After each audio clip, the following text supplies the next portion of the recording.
अस्सलाम वालेकुम नाज़रीन, मैं मोहम्मद असलम हुसैन सियासत की खबरों में आप सबका इस्तकबाल करता हूँ। आज 31 मई 2024 है। इस्लामिक तारीख के हिसाब से आज 22 ज़िलक़द 1445 हिजरी है। पेश है आज की कुछ अहम खबरें। रियासत कर्नाटक में ख़वातीन के इस्तेसाल के इल्ज़ामात में घिरे JDS के मुअत्तल रुकन पार्लियामेंट प्रिचुल रेवन्ना 35 दिनों के बाद जर्मनी से आज जुम्मे की अलसुबह बेंगलुरु वापस पहुंचे। परवास के हवाई अड्डे पर उतरने के चंद मिनट बाद SIT ने इन्हें गिरफ्तार कर लिया। प्रिचुल 27 अप्रैल को बेंगलुरु से जर्मनी फरार हो गया था। ख़वातीन पुलिस एहलकारों की एक टीम प्रिचुल को जीप में बिठाकर CBI दफ्तर ले गई, जिसके बाद इन्हें सुबह तक CID ऑफिस में रखा गया। SIT की टीम एयरपोर्ट से अपने साथ 2 सूटकेस भी ले गई। प्रिचुल रेवन्ना को आज जुमे को मेडिकल टेस्ट के लिए सरकारी अस्पताल ले जाया जा रहा है। इसे 24 घंटे के अंदर मजिस्ट्रेट कोर्ट में पेश किया जाएगा, जहां पुलिस इसकी तहवील तलब करेगी। रिपोर्ट्स के मुताबिक SIT प्रिचुल रेवन्ना की 14 दिन की तहवील का मुतालबा कर सकती है। ताहम आमतौर पर अदालत सिर्फ 7 से 10 दिन की तहवील देती है। इसके साथ फॉरेंसिक टीम इसका ऑडियो सैंपल भी लेगी, जिसके जरिए यह पता चल सकेगा कि ख़वातीन के इस्तेसाल के वीडियो में आई आवाज़ प्रिचुल की है या नहीं। जम्मू कश्मीर हुकाम ने आज जुमे को बताया कि जम्मू कश्मीर के पूंछ जिले में सिक्योरिटी फोर्सेस और दहशतगर्दों के दरमियान गोलियों का एक मुख्तसर इनकाउंटर पेश आया। हुकाम ने बताया कि जुमेरात की रात देर गए जिला पूंछ के इलाके मारा बोफिलियाज में फायरिंग का मुख्तसर इनकाउंटर पेश आया। कल रात देर गए सिक्योरिटी फोर्सेस को इलाके में कुछ दहशतगर्दों की मौजूदगी के बारे में खास इत्तला मिली थी। देरा की गली के करीब मारा बोफिलियाज के जनरल इलाके में पुलिस और फौज की जानिब से सर्च ऑपरेशन शुरू किया गया। जब सर्च पार्टी ने तलाशी का अमल तेज किया तो छुपे हुए दहशतगर्दों ने सिक्योरिटी फोर्सेस पर फायरिंग कर दी, जिसके नतीजे में दोनों तरफ से फायरिंग का वाक़ा पेश आया। ताहम थोड़ी देर बाद फायरिंग के तबादले के बाद दहशतगर्द अंधेरे का फायदा उठाते हुए मौके से फरार हो गए। हुकाम ने बताया कि फरार होने वाले दहशतगर्दों की तलाश के लिए तलाशी मुहिम शुरू कर दी गई है।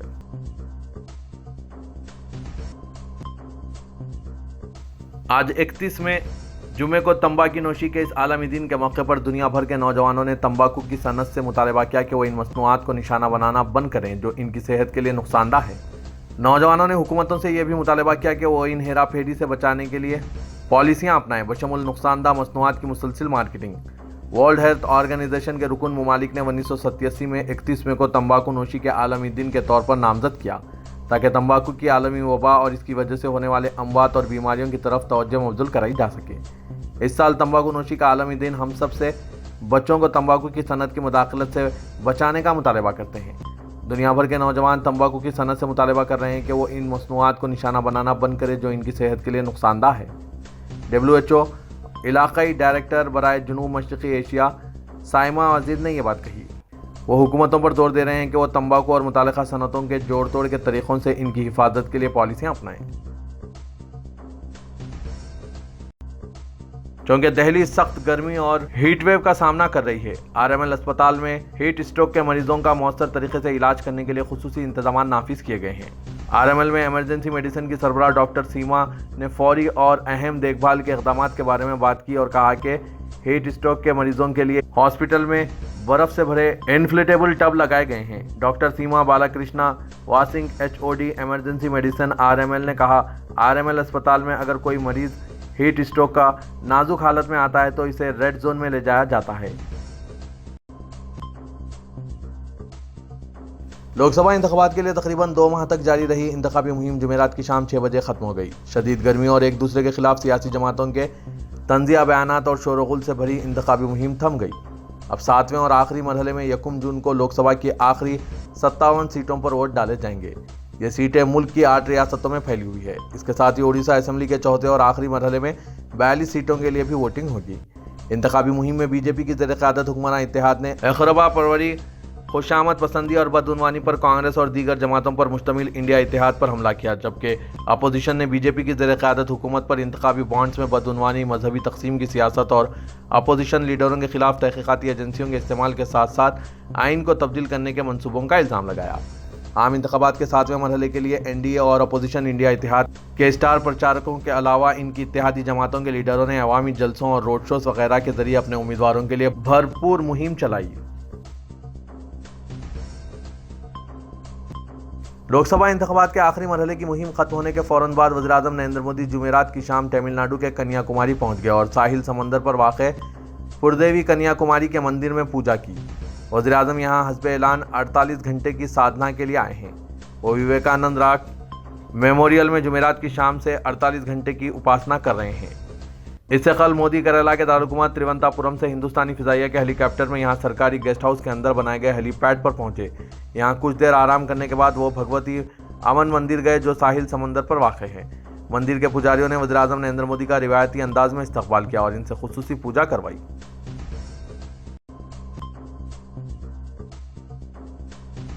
मुसलमानों के खिलाफ एक के बाद एक इश्तियाल और नफरत अंगेज बयान देने के लिए मशहूर बीजेपी लीडर और आसाम के वज़ीर-ए-आला हिमांता बिस्वा शर्मा ने मुल्क के अक्सरियती तबके को खौफजदा करते हुए कहा कि मुल्क में बहुत से हिंदुओं के लिए इस्लामोफोबिया हकीकी है। नाम निहाद सेकुलर दानिश्वर इसका मुकाबला नहीं कर सकेंगे। हिमांता बिस्वा शर्मा ने कहा कि यह तब ही रोका जा सकता है जब मुसलमान मथुरा की शाही ईदगाह और वाराणसी की ज्ञानवापी मस्जिद को बाहमी मुशावरत और दोनों फ़िरक़ों के दरमियान तामीरी बातचीत के जरिए दूसरे मुकामात पर मुंतकिल करने पर राज़ी हो जाएं। एक इंटरव्यू में उन्होंने कहा कि इस्लामोफोबिया हम में से बहुत से लोगों के लिए हकीकी है क्योंकि मुसलमानों में ऐसे तबके हैं जो अक्सरियत से नफरत करते हैं। साबिक़ वज़ीर-ए-आज़म डॉक्टर मनमोहन सिंह ने पंजाब में 1 जून को होने वाले लोकसभा इंतखाबात से कबल बीजेपी पर शदीद हमला करते हुए वोटर्स से सोच समझकर वोट देने की अपील की। उन्होंने वोटर्स के नाम अपने खुले खत में कहा कि मरकज़ में बरसर इख्तिदार पार्टी ने पिछले 10 साल में पंजाब और पंजाबियत को बदनाम करने में कोई कसर नहीं छोड़ी। मनमोहन सिंह ने यह खत 28 मई को लिखा है जिसे कांग्रेस ने जुमेरात को अपने सोशल मीडिया प्लेटफॉर्म एक्स पर शेयर किया। डॉक्टर मनमोहन सिंह ने इस खत में लिखा कि गुज़श्ता 10 साल में बीजेपी हुकूमत ने मुल्क का हाल बेहाल करने में कोई कसर नहीं छोड़ी। 750 किसान जिनमें ज़्यादातर पंजाब से थे दिल्ली की सरहदों पर महीनों इंतजार करते हुए शहीद हो गए। जब लाठीचार्ज और रबर की गोलियों से दिल नहीं भरा तो वज़ीर-ए-आज़म नरेंद्र मोदी ने पार्लियामेंट में हमारे किसानों को आंदोलन जेवी और परजीवी कहकर इनकी तौहीन की। डॉक्टर मनमोहन सिंह ने इसके बाद वज़ीर-ए-आज़म की ज़हर अफशानियों का जिक्र किया और कहा कि किसी भी वज़ीर-ए-आज़म ने मुल्क की सियासत का मियार इतने नीचे नहीं गिराया जितना नरेंद्र मोदी ने गिरा दिया। रियासत कर्नाटक के बिदर में गुरु नानक इंजीनियरिंग कॉलेज में सालाना ईबिस फेस्टिवल के दौरान तलबा के दरमियान तसादुम का वाक़ा पेश आया। तनाज़ा उस वक्त शुरू हुआ जब एक इश्तियाल अंगेज गीत भारत का बच्चा बच्चा जय श्री राम बोलेगा मुबैना तौर पर तकरीब का माहौल ख़राब करने के लिए चलाया गया। इस दौरान कुछ तलबा ने जय श्री राम के नारे लगाए। सूरत हाल इस वक्त मज़ीद ख़राब हो गई जब कुछ तलबा ने इस गीत पर एतराज़ जताया जिसके नतीजे में ग्रुपों के दरमियान झगड़ा शुरू हो गया और बात हाथापाई तक आ गई। तसादुम के बाद हिंदू तलबा ने 17 मुस्लिम तलबा के खिलाफ FIR दर्ज करवाई। बिदर के डिप्टी कमिश्नर गोविंद रेड्डी ने मीडिया को बताया कि यह तसादुम 29 मई को यूथ फेस्टिवल के लिए प्रैक्टिस सेशन के दौरान पेश आया। प्रैक्टिस के दौरान 2 तलबा अदाकारों ने अपने ड्रामे के एक हिस्से के तौर पर मुतनाज़ा नारे लगाए। इस पर दूसरी कम्युनिटी के कुछ तलबा ने एतराज़ जताया जिसके नतीजे में नारा लगाने वाले तलबा पर हमला किया गया। इस झगड़े में जल्द ही मजीद तलबा शामिल हो गए जिसके नतीजे में हाथापाई होने लगी। आम इंतखाबात से ऐन कबल नाफिज किए गए शहरियत तरमीमी कानून यानी CAA के तहत शहरियत सर्टिफिकेट जारी करने का अमल मगरबी बंगाल समेत मुतअद्दिद रियासतों में शुरू हो गया है। एक सरकारी बयान में कहा गया है कि मगरबी बंगाल के अलावा हरियाणा और उत्तराखंड में भी CAA के तहत सनद जारी की जा रही है। याद रहे कि गुज़श्ता रोज़ वज़ीर-ए-आज़म नरेंद्र मोदी ने जनूबी 24 परगना में रैली के दौरान ऐलान किया कि CAA के तहत शहरियत देने का अमल शुरू कर दिया गया है। वज़ारत दाखिला की जानिब से जारी सरकारी बयान में कहा गया है कि हरियाणा और उत्तराखंड की रियासतों की बाइख्तियार कमेटियों ने भी शहरियत कानून के तहत अपनी रियासतों के दरख्वास्त दहिंदगान की पहली फहरिस्त को शहरियत की मंजूरी दे दी है। सदर कुल हिंद मजलिस इत्तेहादुल मुस्लिमीन और रुकन पार्लियामेंट हैदराबाद असदुद्दीन ओवैसी ने बाबा कौम महात्मा गांधी के बारे में वज़ीर-ए-आज़म नरेंद्र मोदी के तौहीन आमेज़ बयान पर तबसरा करते हुए कहा है कि मोहनदास करमचंद गांधी किसी फिल्म के मोहताज नहीं है। इनकी शोहरत और मकबूलियत के लिए इन्हें फिल्म की ज़रूरत पड़ जाए। गांधी जी की सोच व फिक्र और इनकी ताकत को इनकी ज़िंदगी में ही दुनिया ने तस्लीम कर लिया था। असदुद्दीन ओवैसी सदर मजलिस ने वज़ीर-ए-आज़म नरेंद्र मोदी की जानिब से इस बयान पर कि गांधी जी की फिल्म रिलीज़ होने के बाद ही इन्हें दुनिया ने पहचाना। सोशल मीडिया प्लेटफॉर्म एक्स पर अपने पोस्ट में रद्दअमल में कहा कि RSS की शाखाओं में भले ही गांधी जी से नफरत की जाती है लेकिन दुनिया भर में गांधी जी की इज्जत और तौक़ीर की जाती है। दुनिया की मुख्तलिफ अजीम शख्सियतें जैसे नेल्सन मंडेला और मार्टिन ने अदम तशद्दुद के रास्ते का गांधी जी की वजह से इंतखाब किया था। फ़लस्तीन के शहर राफा में पनाहगज़ीनों के कैंप पर इजराइल की वहशियाना बमबारी ने बॉलीवुड इंडस्ट्री को भी फ़लस्तीनियों के हक़ में बोलने पर मजबूर कर दिया। इजरायली फ़ौज ने राफा में पनाहगज़ीन कैंप पर बमबारी की थी जिसमें 75 से ज़ायद फ़लस्तीनी शहीद और दर्जनों ज़ख्मी हो गए थे। इजराइल की सफाकियत पर हिंदुस्तान समेत पूरी दुनिया की शोबिस शख्सियात गुस्से से आग बबूला नजर आ रही है। इसी सिलसिले में बिला आखिर बॉलीवुड अदाकाराओं ने इजराइल के खिलाफ आवाज़ उठाने लगे हैं। बॉलीवुड स्टार करीना कपूर ने अपनी इंस्टाग्राम स्टोरी में یونیسیف کی پوسٹ شیئر کی جس میں بتایا گیا تھا کہ رافah کے پناہ گزین کیمپوں سے شہید بچوں کی تصاویر سامنے آ رہی ہے۔ رپورٹ میں فوری جنگ بندی کا مطالبہ بھی کیا گیا۔ سونم کپور نے اپنی انسٹاگرام ہینڈل پر فلسطینی شہداء کی تعداد اور رافah کے موجودہ حالات پر مبنی اسٹوریز شیئر کی۔ بالی ووڈ اداکار ورون دھون نے بھی اپنی انسٹاگرام اسٹوری میں رافah کا وائرل ٹیمپلیٹ شیئر کرتے ہوئے فلسطینیوں کے حق میں آواز بلند کی۔ ان کے علاوہ رشمیکا مندنا، مادھوری ڈکشت، عالیہ بھٹ، سیف علی خان کے بیٹے ابراہیم خان، سوناکشی سنہا اور پلک تیواری نے بھی انسٹاگرام اسٹوریز کے ذریعے رافah کے لیے آواز اٹھائی ہے۔ تلنگانہ کی چیف سیکرٹری شانتی کماری نے یوم تاسیس تلنگانہ کی تقاریب کے انتظامات کا عہدیداروں کے ساتھ ایک اجلاس میں جائزہ لیا۔ یہاں جاری کردہ ایک پریس نوٹ میں بتایا گیا کہ چیف سیکرٹری نے عہدیداروں کو ہدایت دی کہ 2 جون کو حسین ساگر پر شام کے وقت 2 گھنٹے تک جاری رہنے والے بڑے پیمانے پر منعقد شدنی پروگرام کے لیے وسیع تر انتظامات کریں۔ چیف سیکرٹری نے کہا کہ شام 7 بجے سے 9 بجے شب تک عظیم الشان تہذیبی پروگرام منعقد کیا جائے گا جس میں پولیس بینڈ کے ساتھ کارنیول اور پس منظر میں جے ہو تلنگانہ نغمہ بھی بجایا جائے گا۔ مختلف گروپس ریاست کے تہذیبی ورثہ کو اجاگر کرنے والے پروگرامز پیش کریں گے۔ یہ تقریب آتش بازی کے ایک بڑے مظاہرے اور لیزر شو کے ساتھ اختتام کو پہنچے گی۔ وزیٹرز کے لیے فوڈ اسٹالز اور شاپنگ اسٹالز بھی قائم کیے جا رہے ہیں۔ بچوں کے لیے کھیل کود کا بھی انتظام رہے گا۔ چیف سیکرٹری نے عہدیداروں کو ہدایت دی کہ وہ وسیع تر اشتراک کے لیے محکمے سے ایک نوڈل آفیسر کو مقرر کرے تاکہ پرسکون اور جامع انداز میں پروگرام کے انعقاد کو یقینی بنایا جا سکے۔ تلنگانہ کے سرکاری لوگوں کی اجرائی ملتوی کر دی گئی ہے۔ اس لوگوں کے سلسلے میں 200 تجاویز حاصل ہونے پر ریاستی حکومت نے مزید مشاورت کرنے کا فیصلہ کیا۔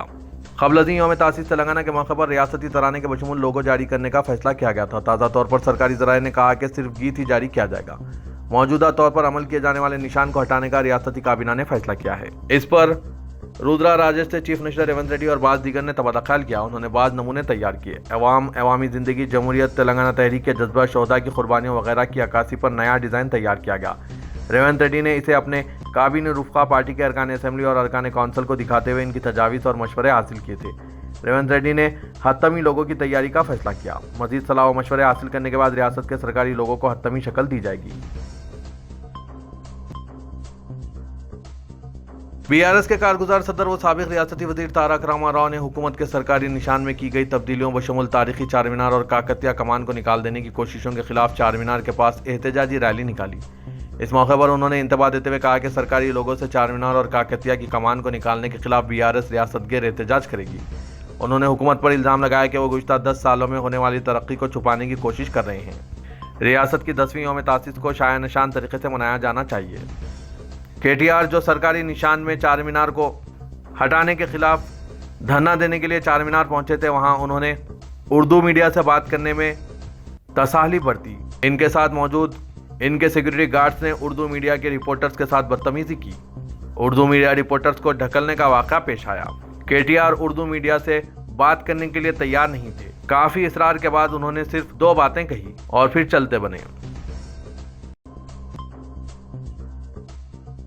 کانگریس کی سینئر قائد سونیا گاندھی نے تلنگانہ یوم تاسیس تقریب میں شرکت کی تصدیق کر دی۔ پارٹی ذرائع سے پتہ چلا ہے کہ سونیا گاندھی آفس سے چیف منسٹر ریونت ریڈی کے آفس کو اطلاع موصول ہوئی ہے۔ کانگریس ذرائع نے بتایا کہ سونیا گاندھی نے 2 جون کو ہونے والی یوم تاسیس کی سرکاری تقریب میں شرکت سے اتفاق کر لیا ہے۔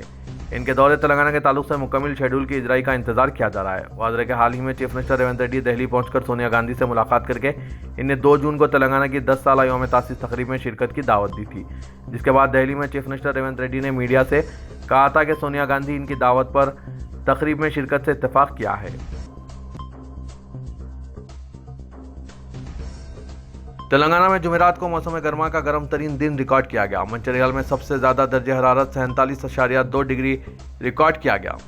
اس کے علاوہ بھدرادری کتا گوڑم میں 47.1 درجہ حرارت ریکارڈ کیا گیا۔ بیشتر اضلاع میں 45 ڈگری سے زیادہ درجہ حرارت ریکارڈ کیا گیا۔ دونوں شہروں حیدرآباد اور سکندرآباد میں 43.3 ڈگری اعظم ترین درجہ حرارت ریکارڈ کیا گیا۔ محکمہ موسمیات کے مطابق ریاست میں سال گزشتہ 30 مئی کو بیشتر مقام پر 40 ڈگری سے کم درجہ حرارت تھا اور شہر میں 35 اور 36 ڈگری درجہ حرارت ریکارڈ کیا گیا تھا۔ جاریہ موسم گرما میں تلنگانہ و ملک کی دیگر ریاستوں میں بھی گرم ترین موسم ریکارڈ کیا جا رہا ہے اور گزشتہ ماہ دونوں شہروں و نواحی علاقوں میں گرم ہواؤں اور درجہ حرارت میں اضافہ جاری تھا، لیکن گزشتہ 3 ہفتوں میں بارش سے گرمی سے شہریوں کو راحت حاصل ہوئی تھی، لیکن گزشتہ 2 دن سے گرمی کی شدت میں اضافے سے شہریوں کو شدید مشکلات کا سامنا کرنا پڑ رہا ہے۔ کہا جا رہا ہے کہ درجہ حرارت اور دھوپ میں اضافے سے 30 مئی کو موسم گرما کا گرم ترین دن ریکارڈ کیا گیا۔ گریٹر حیدرآباد میونسپل کارپوریشن کی جانب سے مسجد حبیب النساء مختہ محبوب پیٹ شیرلنگم پلی کو منہدم کرنے کی کوشش کے خلاف وقف بورڈ حرکت میں آ گیا ہے۔ صدر نشین تلنگانہ اسٹیٹ وقف بورڈ سید عظمت اللہ حسینی نے اس واقعے کا سخت نوٹ لیتے ہوئے وقف بورڈ اور مائنورٹی ویلفیئر کے اعلیٰ عہدیداروں کی ایک ٹیم کو روانہ کیا۔ ٹیم نے GHMC اور اریگیشن ڈپارٹمنٹ کے عہدیداروں سے بات چیت کرتے ہوئے انہدام کی کوشش کے اقدام کے متعلق دریافت کیا۔ مسجد حبیب النساء کو انہدام کرنے کی کوشش کے خلاف مسلمانوں میں شدید برہمی پائی جاتی ہے۔ وقف بورڈ کی ٹیم نے مسجد کا معائنہ کیا اور عہدیداروں سے بات چیت کی۔ بتایا جاتا ہے کہ مسجد حبیب النساء کی تعمیر کے لیے بلدیہ اور اریگیشن ڈپارٹمنٹ سے اجازت نہیں لی گئی، چونکہ اراضی پیداچرو تالاب کے قریب موجود ہے، بفر زون اور FTL پایا جاتا ہے۔ مسجد حبیب النساء کی اراضی FTL اور بفر زون کے تحت آتی ہے۔ ٹیم کی رپورٹ کے بعد صدر نشین وقف بورڈ تلنگانہ سید عظمت اللہ حسینی نے بلدی حکام اور اریگیشن ڈپارٹمنٹ کے عہدیداروں سے بات کی اور 6 جون تک مسئلے کو جوں کا توں رکھنے کا فیصلہ کیا۔